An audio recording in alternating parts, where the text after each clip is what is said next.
सत्य, ईमानदारी और निरंतरता के सिद्धांतों पर आधारित स्थानीय, राष्ट्रीय और अंतर्राष्ट्रीय समाचारों को टेक्स्ट, ऑडियो और वीडियो के रूप में साझा करने के लिए लाइक, कमेंट और शेयर करें।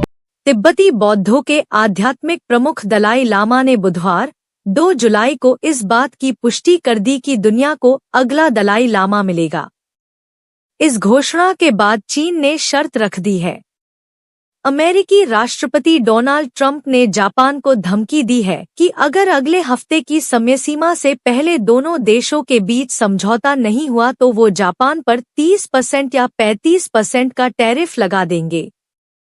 अमेरिकी राष्ट्रपति डोनाल्ड ट्रंप ने सोशल मीडिया पर लिखा, इजरायल 60 दिवसीय युद्धविराम को अंतिम रूप देने के लिए आवश्यक शर्तों पर सहमत हो गया है।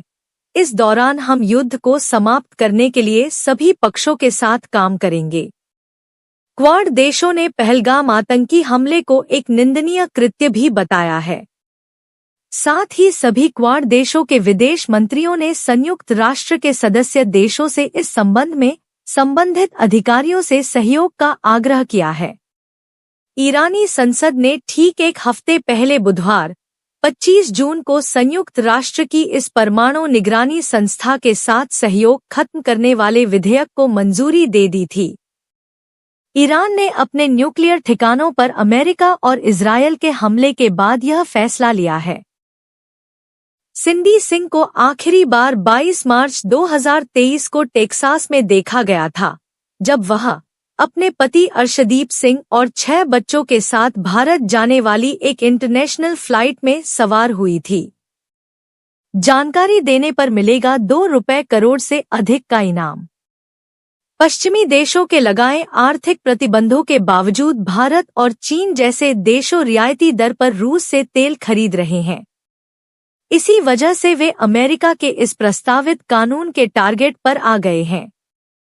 पीड़िता ने आरोप लगाया है कि आरोपी उसके साथ बीते 2 साल से दुष्कर्म कर रहा था। पीड़िता के बयान के आधार पर पुलिस ने आरोपी क्लर्क को गिरफ्तार कर जेल भेज दिया है। ऋचा घोष पूर्ण सदस्य देशों की तरफ से T20 इंटरनेशनल क्रिकेट में सबसे तेज शुरुआती 1000 रन बनाने वाली पहली खिलाड़ी बन गई हैं। लारा ट्रंप की शादी डोनाल्ड ट्रंप के बेटे एरिक से हुई है।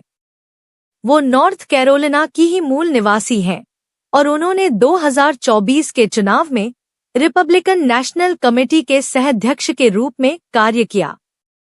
ईरान ने हाल ही में फतेह-1 नामक हाइपरसोनिक मिसाइल के विकास का दावा किया है।